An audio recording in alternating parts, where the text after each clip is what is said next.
아멘. 중국의 황하 문명, 이집트의 나일강 문명, 인도의 인더스, 겐지스 문명, 그리고 메소포타미아의 티그리스, 유브라데스 문명. 이것을 우리가 학창시절에 4대 문명이다라고 배웠습니다. 이 세계 4대 문명에는 한 가지 특징이 있는데요. 바로 큰 강 주변에서 이러한 문명들, 문화들이 발생했다는 겁니다. 중국은 황하강에서 이 문명이 시작되었습니다.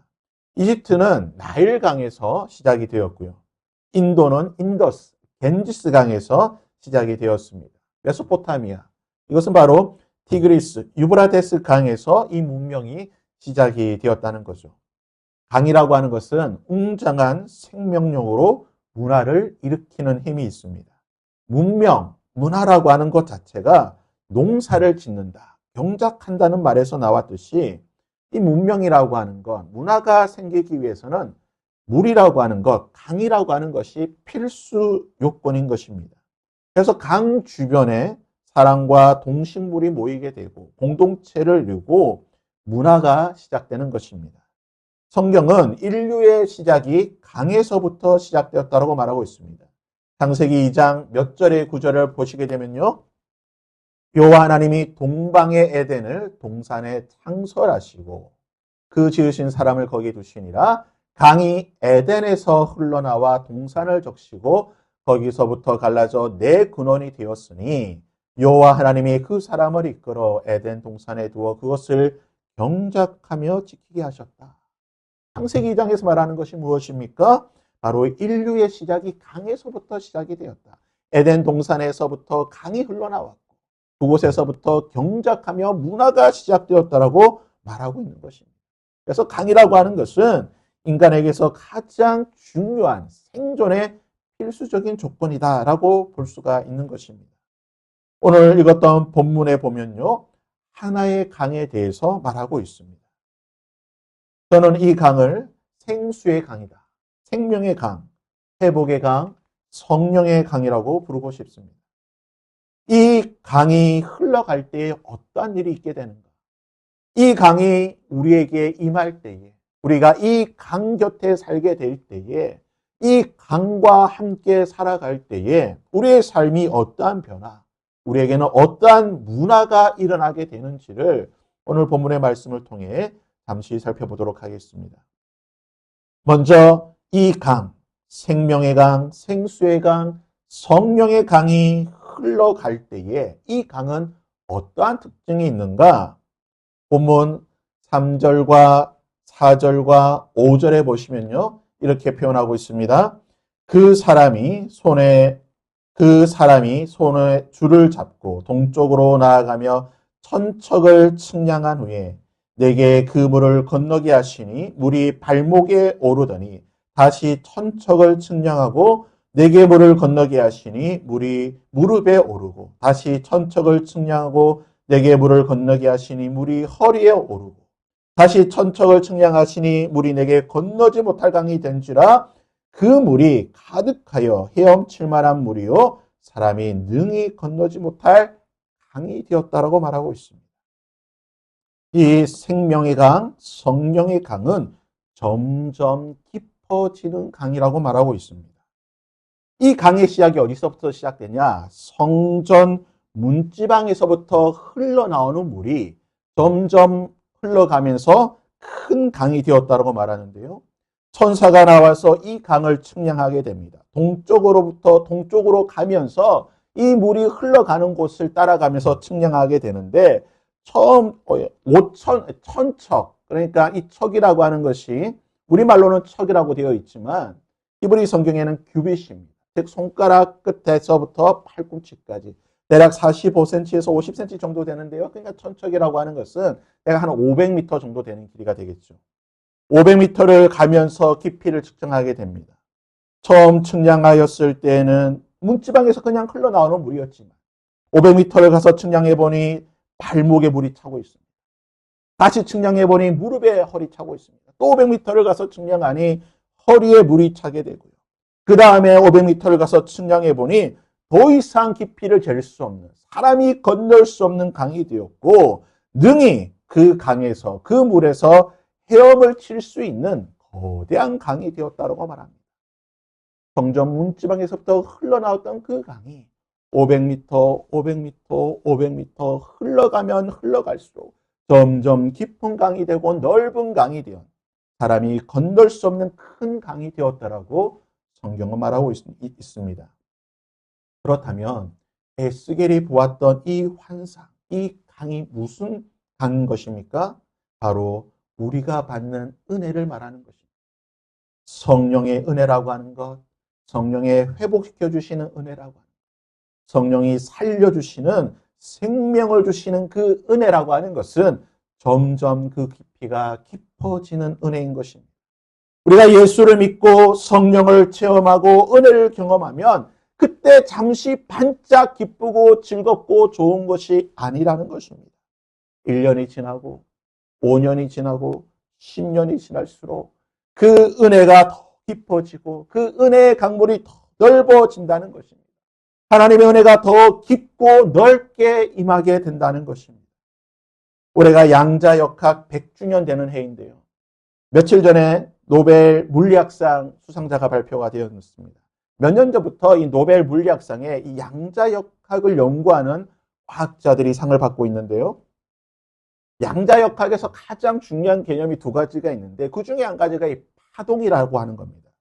즉 원자라고 하는 것은 파동이 있다. 우리를 구성하는 모든 우리 존재의 구성의 근본 요소인 이 원자라고 하는 것은 파동이 있다라고 말합니다. 이 파동의 특징이 무엇입니까? 파동의 특징, 이 파동성이라고 하는 것은 처음에는 아주 작은 이 진폭을 가지겠지만 점점 흘러가면 갈수록 이 파동이 점점 커진다는 거죠. 진폭이 커진다는 겁니다. 그러니까 처음에는 아주 작은 파동이겠지만 가면 갈수록 이 파동이 점점 커진다는 것이 이 파동의 성질이라는 것이죠. 쉽게 생각하면 이제 쓰나미를 생각하시면 좀 우리가 이해하기 쉬울 것 같은데요. 쓰나미가 어떻습니까? 그 해저에서 지진이 발생할 때에 처음 지진이 발생해서 이 파도가 일어나면 얼마 되지 않습니다. 그러나 그것이 점점 커지면서 해안에 도달할 때쯤 되면은 수미터, 수십 미터의 거대한 파도가 된다는 거죠. 파동이라는 것이 바로 이러한 특징을 가진다는 겁니다. 성령의 충만함, 성령의 은혜가 그렇습니다. 보좌로부터 흘러나오던 그 미미한 스며나오던 그 작은 물들이 결국은 거대한 강이 되었던 것처럼 우리가 처음 구원의 은혜를 체험하고 성령을 체험하고 처음 예수를 믿었을 때 우리의 마음속에 이것이 과연 믿음인가? 이것이 성령의 은혜인가?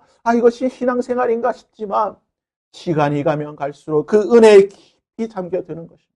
그 은혜의 깊은 맛을 맛보게 된다는 겁니다. 하나님의 은혜의 강물이 처음에는 나의 무릎에 있는 것 같았지만 시간이 가면 갈수록 그 은혜의 강물이 점점 나의 허리에 차오르고 나의 가슴에 차오르고 이제는 내가 건널 수 없는 그 넓은 은혜의 강물에 내가 잠기게 된다는 것입니다. 여러분, 은혜라고 하는 것은 바로 이러한 것입니다. 여러분의 은혜의 생활이 어떻습니까? 여러분의 은혜의 모습이 어떻습니까? 보좌로부터 흘러나왔던 그 은혜의 강물이 나를 뒤덮는 것처럼 그러한 깊은 은혜의 강물에 잠겨있는 그러한 모습으로 신앙생활을 하고 계십니까? 여러분이 날마다 체험하고 느끼고 있는 그 은혜의 강물의 깊이가 어떠한 깊이로 여러분은 체험하고 있는 것입니까? 에스겔이 본 환상은 진정한 성령의 충만함이라고 하는 것은 하나님의 은혜라고 하는 것은 하나님께서 회복시켜 주시는 것은 그 깊이가 깊어진다는 것입니다. 바라기는 오늘 여러분이 체험하는 그 은혜보다 내일 체험할 그 하나님의 은혜가 더 깊어질 수 있기를 바랍니다. 다음 한 달 체험할 그 하나님의 은혜와 그 성령의 능력이 더 깊고 강력한 은혜가 될 수 있기를 바랍니다. 올해보다는 내년에 내가 누릴 그 하나님의 은혜가 더 거대한 파도처럼 나에게 다가올 수 있기를 바랍니다.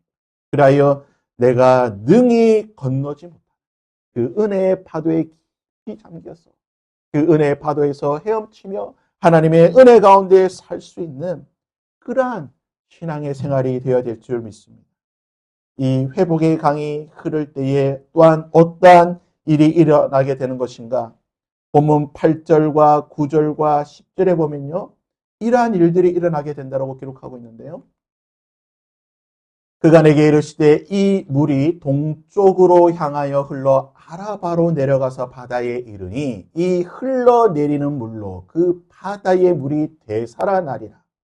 이 강물이 이르는 곳마다 번성하는 모든 생물이 살고 또 고기가 심히 많으리니 이 물이 흘러 들어가므로 바닷물이 되살아나겠고 이 강이 이르는 각처에 모든 것이 살 것이며 또 이 강에 어부가 설 것이니 엔게디에서부터 에네글라임까지 금을 치는 곳이 될 것이라.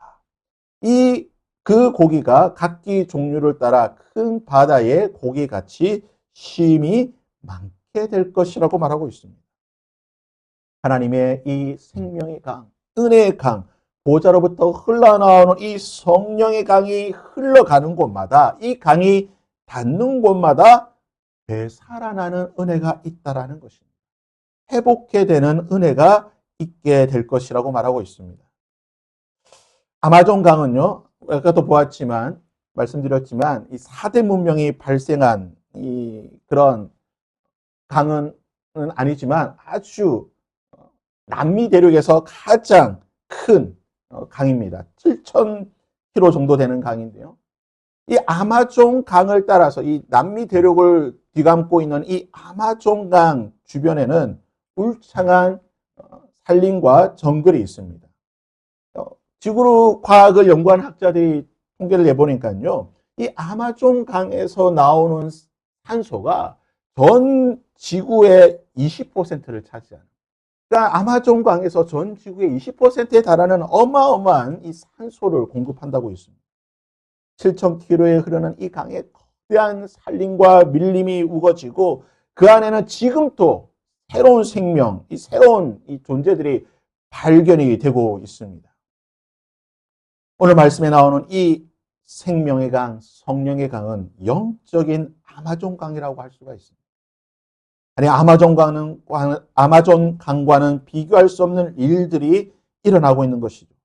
이 강이 아라바로 내려가서 바다에 이른다라고 말하고 있는데요.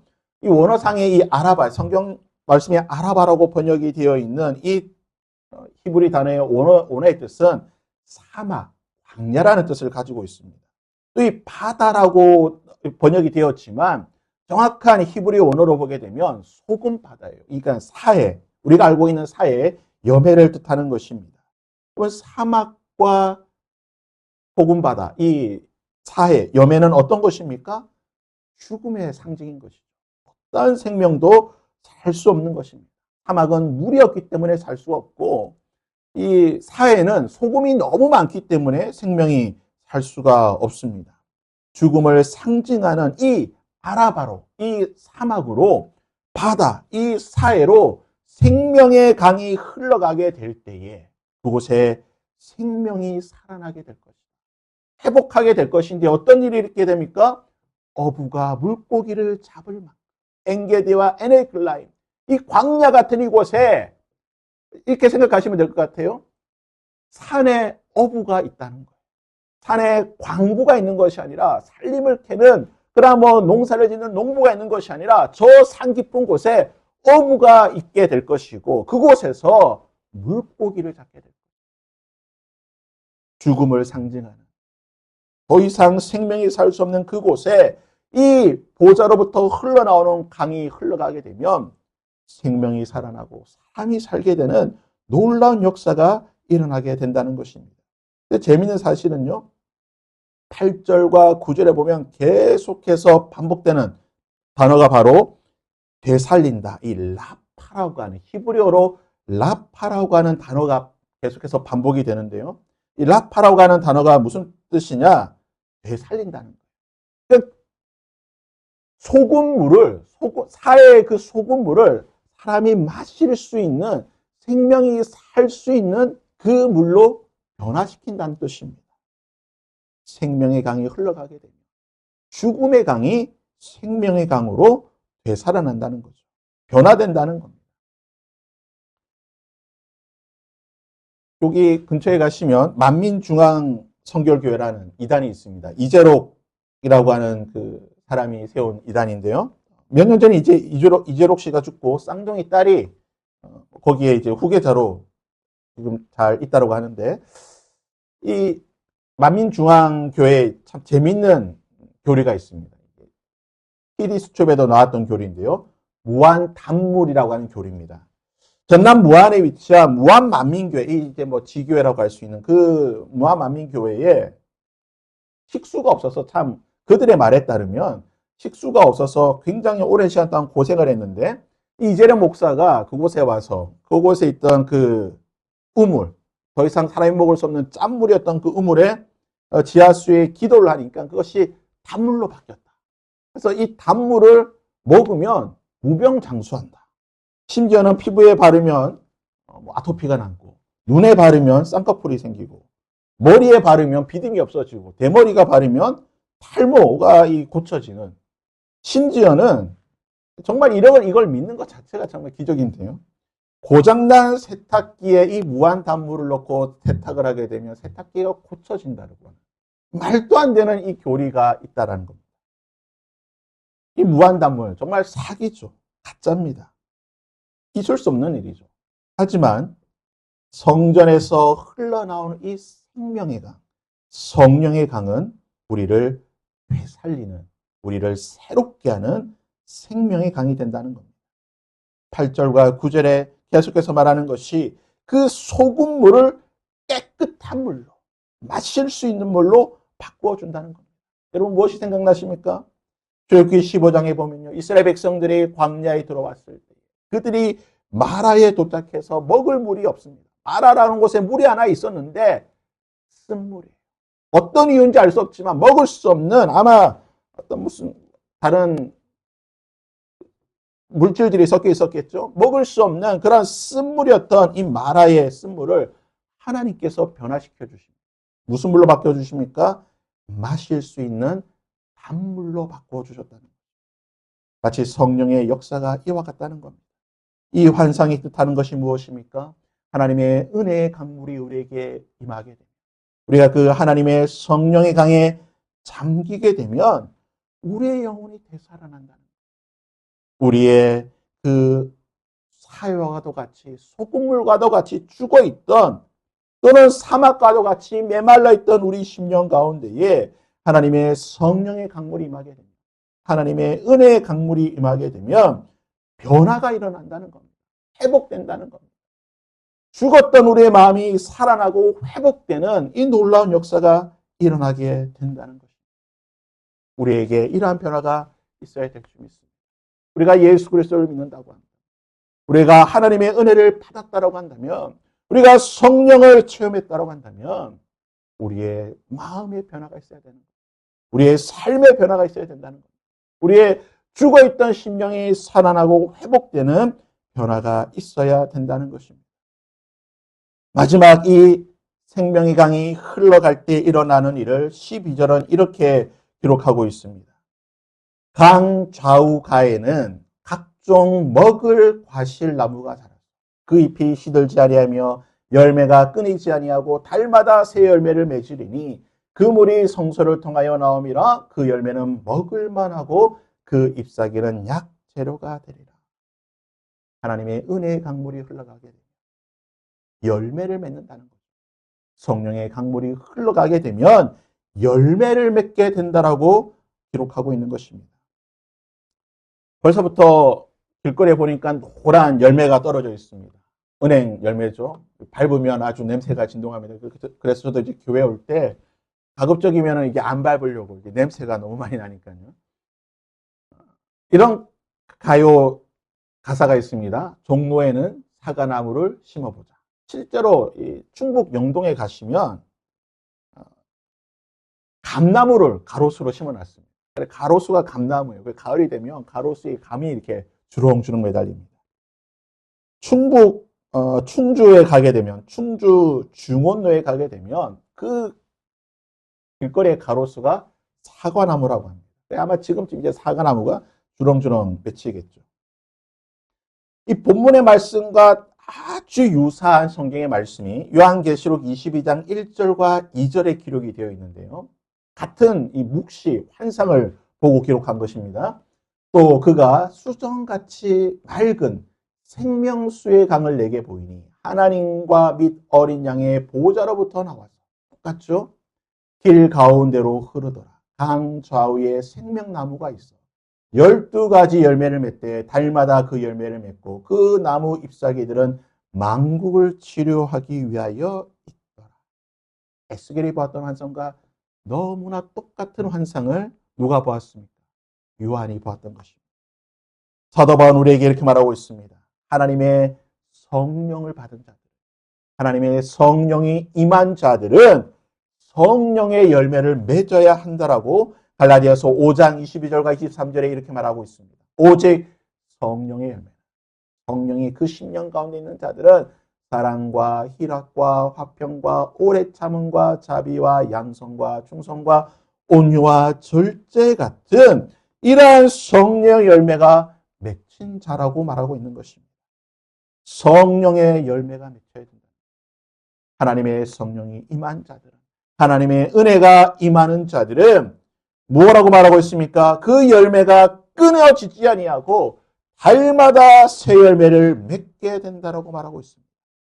여러분, 성령의 은혜를 체험하셨습니까? 여러분, 하나님의 은혜 가운데 거하고 계십니까? 여러분의 삶 속에 하나님의 은혜가 머물러 있습니까? 그렇다고 한다면 여러분 가운데에 이 성령의 열매가 맺혀야 한다는 것입니다. 이 성령의 열매가 내 가운데 끊임없이 맺혀야 된다는 것입니다. 9가지 열매 모두가 맺히는 것이 중요한 것이 아닙니다. 한 가지만이라도 또는 2가지만이라도 이 열매가 내 삶 속에 끊임없이 맺혀져야 한다는 것. 그리고 이 열매로 말미암아 만국을 치료하는, 나도 살아나는 것이고 내가 속해 있는 공동체도 내가 맺는 이 성령의 열매로 살아나고 회복돼야 된다는 것입니다. 하나님이 우리에게 열매를 맺게 하신 것은 그 열매로 인하여 나만 먹고 나만 잘 살고 나만 행복하고 나만 평안하는 것이 아니라 나와 내 공동체가, 만국이 회복되고 치료되기 위하여 이 열매를 맺게 하신다는 것입니다. 본문에서 가장 중요한 말씀을 살펴볼 텐데요. 바로 11절 말씀입니다. 우리 11절 말씀을 함께 읽어보겠습니다. 11절 함께 읽습니다. 시작. 그 진펄과 개펄은 되살아나지 못하고 소금 땅이 될 것이며. 보좌로부터 흘러나오는 그 강이 닿는 곳마다 생명이 살아나고 깊고 넓은 강이 되어서 그 강을 통하여서 많은 생명이 살아나고 열매를 맺게 될 것인데 11절에 그 진펄과 개펄은 되살아나지 못하고 소금 땅, 버려진 땅, 죽은 땅이 될 것이라고 말합니다. 우리 하나님께서는 전지전능하십니다. 못하는 것이 없습니다.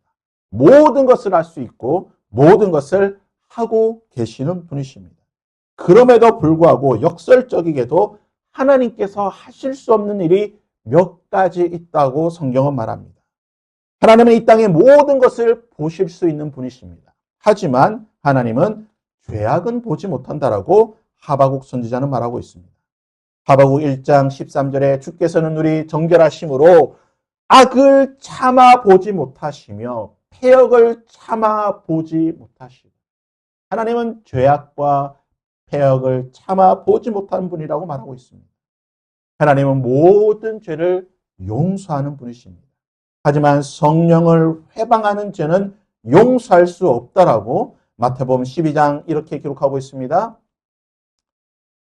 그러므로 내가 너희에게 이르노니 사람에 대한 모든 죄와 모독은 사하심을 얻되 성령을 모독하는 것은 사하심을 얻지 못하고, 또 누구든지 말로 인자를 거역하면 사하심을 얻되 누구든지 말로 성령을 거역하면 이 세상과 어느 세상에서도 사하심을 받지 못하리라.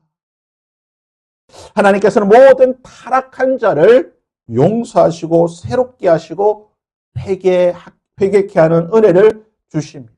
하지만 한 번 하나님의 은혜를 맛보고 성령에 참여하고 회개하였다가 타락한 자들은 두 번 다시 회개의 기회가 없다라고 히브리서는 이렇게 기록하고 있습니다.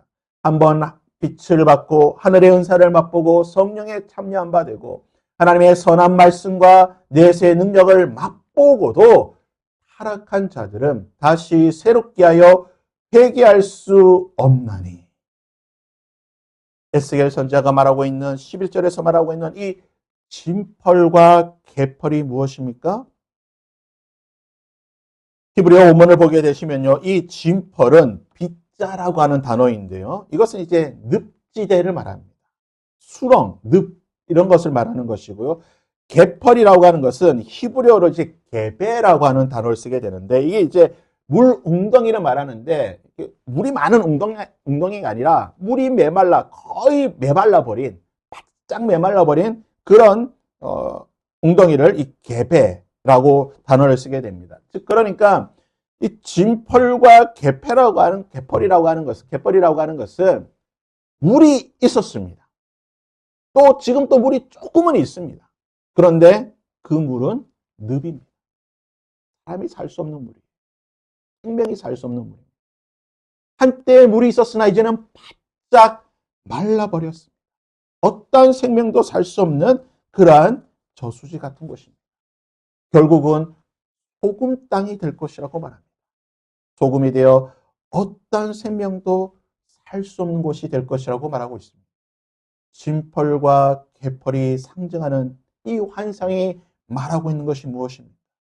한때 하나님의 은혜를 맛보고 성령의 은혜에 참여하고 구원의 감격에 그 기쁨을 맛보았지만 타락한 자들을 말하는 거예요. 복음을 떠난 자들을 말하는 것입니다. 겉으로는 예수를 믿는 척하지만 예수를 믿는 것 같지만 실상은 그 안에 어떠한 복음의 능력도 예수 그리스도의 십자가도 있지 아니하는 죽어버린 자들을 말하고 있는 것입니다. 2주 전인가요? 세미나에 갔다 왔는데요. 자유주의 신학자들과 보수주의 신학자가 이렇게 논문을 발표하는 세미나를 갔다 왔습니다. 참석자들이 다 목사님들이고 또 신학생들이고 또 신학에 관심 있는 분들이 참석을 하셨는데요. 세미나가 시작되기 전에 그 앞에 사회자가 이런 질문을 하더라고요.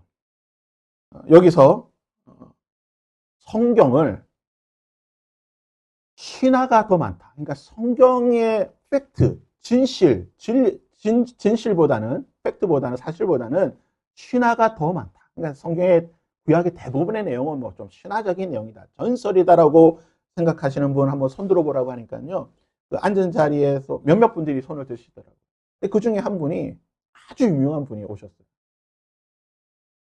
기독교 방송에도 나오시고 신학교 교수이자 목사님이시고 뭐 유튜브에서도 뭐 조회수가 아주 잘 나오는 그런 채널에 나오셔서 여러 가지 강의대 하셨던 그 목사님들 손을 드시더라고요.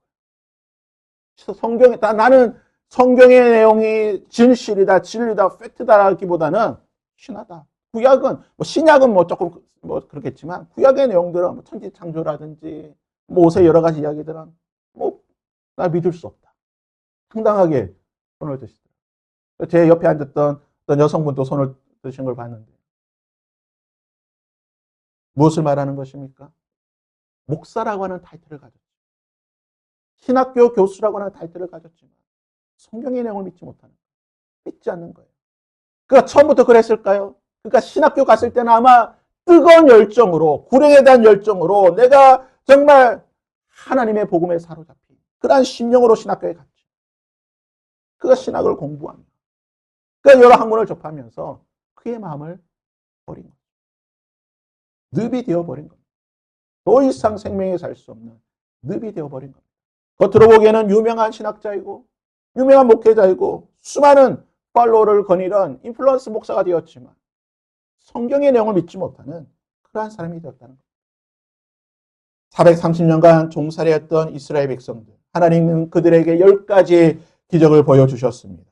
불기둥과 구름기둥으로 지켜주셨고 만나와 메추라기로 그들을 먹이시고 반석의 물을 통하여 그들을 살려주셨습니다. 신의 산에 그들의 눈에 보이게 인자하여 주셨고 그들의 눈과 귀로 하나님을 볼 수 있도록 허락해 주셨습니다. 하지만 이스라엘 백성들, 이 놀라운 하나님의 은혜를 경험하였던 이스라엘 백성들, 그들에 대한 성경의 평이 무엇입니까? 히브리서 3장은 이렇게 말하고 있습니다. 그러므로 성령이 이르신 바와 같이 오늘 너희가 그의 음성을 듣거든 광야에서 시험하던 날에 거역하던 것 같이 너희의 마음을 완고하게 하지 마. 진펄과 개펄 같은 자, 그러한 자들은 마음에 거역하는 자들, 마음을 완고히 하여 하나님을 시험하고 그 시험에 넘어진 자들이 바로 이러한 자들이라고 말하고 있는 것입니다. 지난주 이제 긴 추석 명절 연휴를 보냈습니다. 구약 성경을 보게 되면요, 우리 추석과 비슷한 명절이 있는데요, 초막절입니다. 근데 이 초막절은 유대인의 7대 절기 가운데 하나이고 8일 동안 지키는 아주 긴 명절인데요. 이 초막절에 여러 가지 제의적 행사를 하게 되는데, 그래서 이 초막절의 이 제의적 행사로 인해서 초막절을 빛의 절기다 또는 물의 절기라고 말합니다. 신라한 물에서 못해서 물을 길어와서 제단에 붓고 이른비를 주시도록 기도하기 때문에 기우제를 드리기 때문에 물의 절기다. 또 밤에는 불을 켜서 예루살렘에 아주 환하게 밝힙니다. 그래서 어둠이 없도록 만들어서 빛의 절기다라고 말하게 되는데요. 이러한 의식을 바탕으로 요한복음 7장과 8장을 보시면 이 두 가지 의식을 바탕으로 해서 예수님께서 하나의 두 가지의 일들을 하시게 되는데요. 그 중에 한 가지가 바로 이 말씀입니다. 요한복음 7장 37절, 38절, 39절에 예수님께서 초막절에 이렇게 말씀하셨습니다. 명절 끝날 곧 큰 날에 예수께서 서서 외쳐 이르시되 누구든지 목마르거든 내게로 와서 마시라. 나를 믿는 자는 성경에 이른같이 그 배에서 생수의 강이 흘러나오리라 하시니 이는 그가 믿는 자들이 받을 성령을 가리켜 말씀하신 것이다. 예수님의 말씀이 무엇입니까? 그 제단에 물을 부어서 그 물이 흘러가는 것을 이스라엘 백성들이 그 땅을 적시는 거대한 강물이 되기를 사모하는 것처럼 오늘 나를 통하여서 나에게 오는 자들에게는 그 배에서 생수의 강이 흘러나게 될 것이다. 나로부터 흘러나오는 그 생수의 강이 너희들에게 흘러가게 될 것인데 그것이 무엇이라고 말합니까? 바로 성령. 나를 믿는 자에게는 아버지께서 성령을 허락하여 주실 것이고 그 성령이 임하시게 되면 너희들에게 하나님의 그 은혜의 강물이 흘러가게 될 것이라고 말하고 있는 거예요. 예수 그리스도를 믿는다고 하는 것은, 성령을 받는다고 하는 것은 단지 어떤 머릿속에 또는 개념, 관념 속에 또는 상상 속에 있는 일들이 아닌 것입니다. 그것은 실제적인 일이고 경험적인 일이라고 말하고 있는 것입니다. 그 배에서 생수의 강이 흘러나요. 마치 배에서 생수의 강이 흘러나오는 것처럼 성령을 체험하게 되면, 은혜를 체험하게 되면 실제적인 삶의 변화를 경험하게 된다는 것입니다. 사랑하는 성도 여러분, 이 성령의 강, 회복의 강, 보좌로부터 흘러나오는 강은요, 결코 상징적인, 비유적인 표현이 아닌 것입니다. 에스겔이 환상을 보아 말하긴 하였으나 이것은 예수 그리스도를 통하여 실현이 된, 이루어진 환상인 것입니다. 예수 그리스도를 믿는 자들은 그 배에서 생수의 강이 흘러나오고 성령의 충만함을 받게 될 것이고 살아나고 회복되고 변화되는 실질적인 삶의 체험을 하게 될 것이라고 말하고 있는 것입니다. 그러기 위해 우리가 해야 될 일은 단 한 가지가 있습니다. 그것은 바로 우리의 마음을 진펄과 펄로 만들어서는 안 된다는 것입니다. 우리의 마음을 진펄과 개펄로 만들어서 완악하게 만들어서 늪과 같은 그러한 썩은 마음으로 만들어서 하나님의 은혜가 임하지 못하도록 막아서서는 안 된다는 것입니다. 존 버년이 썼던 철로 역정을 보시면요, 철로 역정에 처음에 이런 장면이 있습니다. 장차 망할 성, 멸망할 성, 이제 장망성, 옛날엔 장망성이라고 요즘 이제 멸망의 성이라고 말하고 있는데, 이 장망성에서 크리스천이 복음을 듣고 그곳을 떠나게 됩니다. 이곳을 망하게 되어 있으니 성경 말씀에 나오듯이 저 새로운 예루살렘 성을 향해 내가 떠나야 되겠다. 그래서 크리스찬이 장망성을 떠나게 되는데요. 장망성을 떠날 때 두 사람이 함께 동행합니다. 그 이름이 한 명의 이름은 고집이라고 하는 이름과 또 한 명은 이제 변덕이라고 하는 이름의 두 사람이 동행을 하게 되는데요. 이 두 사람이 이 크리스찬과 함께 길을 가다가 이 고집이 말 그대로 고집을 부리는 겁니다. 야, 이 길이 맞는 길이야? 이 길이 올바른 길이야? 지금 네가 말하고 있는데 이 길이 정확하게 가고 있는 길이야? 내가 생각하기에 이 길이 아닌 것 같은데 여기로 가야 되지 않을까? 계속해서 고집 부리고 크리스찬과 부딪히다가 결국은 자기 고집대로 돌아가게 됩니다. 장차 망할 성으로 돌아가게 됩니다. 이제 크리스찬과 변덕 두 사람이 남았습니다. 다시 길을 가다가 큰 이 고난이라고 하는 늪에 빠지게 됩니다. 이 늪에 빠졌을 때에 겨우겨우 이 고난과 크리스찬이 빠져나오게 되는데요. 이 고난과 이 괴로움이라고 하는 이 늪으로 인하여서 변덕이라고 하는 사람의 마음이 말 그대로 변덕을 일으킵니다. 아, 나는 이 길을 못 가겠다. 나는 다시 나의 고향으로 돌아가겠다. 장차 망할 성으로 돌아갔다는 거죠. 결국은 이 구원의 여정에 크리스찬 혼자만 길을 걸어가면서 결국은 새 예루살렘 성에 들어가게 되었다는 것이 이 찰나극장의 내용인 것입니다. 그건 진펄과 개펄이 무엇일까요? 오늘 우리에게 진펄과 개펄은 무엇일까요? 바로 나의 고집 같은, 나의 아집, 또는 나의 그런 변덕스러운 마음이 아닐까요? 오늘은 좋았다가, 오늘은 정말 하나님 좋은 것 같다가, 잠시 고난과 슬픔과 괴로움이 있으면 마음이 식어버리고, 떠나버리고, 하나님이 아닌 것 같아요. 또는 하나님의 말씀을 말씀대로 보지 아니하고, 마치 그 유명한 신학자처럼 나의 고집과 나의 생각과 나의 마음대로 하나님의 말씀을 판단하고 재단하는 그러한 고집이 나를 결국은 죽게 만드는 그 어떠한 하나님의 은혜와 하나님의 성령의 능력도 경험치 못하게 만드는 그러한 진펄과 개펄이 되기도 한다는 것입니다. 바라기는 우리가 보좌로부터 흘러나오는 이 어린 양 예수 그리스도의 보좌로부터 흘러나오는 이 생명의 강, 성령의 강에 담길 수 있기를 바랍니다. 나의 고집을 버리고 나의 변덕스러운 마음을 내려놓고 성령의 깊이 담길 수 있는 그 은혜의 강물에 담길 수 있는 저와 여러분이 될 수 있기를 바랍니다. 그래야 할 때에 우리는 그 가운데 나의 삶의 실제적인 변화와 실제적인 회복을 경험하게 될 것입니다. 여러분, 신앙이라고 하는 것은 결코 이론이 아닙니다. 신앙이라고 하는 것은 문자가 아닌 것입니다.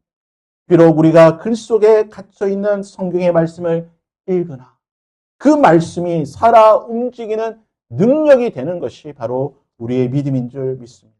바라기는 이 은혜가, 이 성령의 은혜가, 생명의 은혜가 이 놀라운 생명의 강이 이번 한 주 우리 가운데 흘러나 나의 영혼 깊은 곳에 이 생수의 강이 흘러나 나의 삶을 변화시킬 수 있는 저와 여러분이 될 수 있기를 주님의 이름으로 부탁드립니다.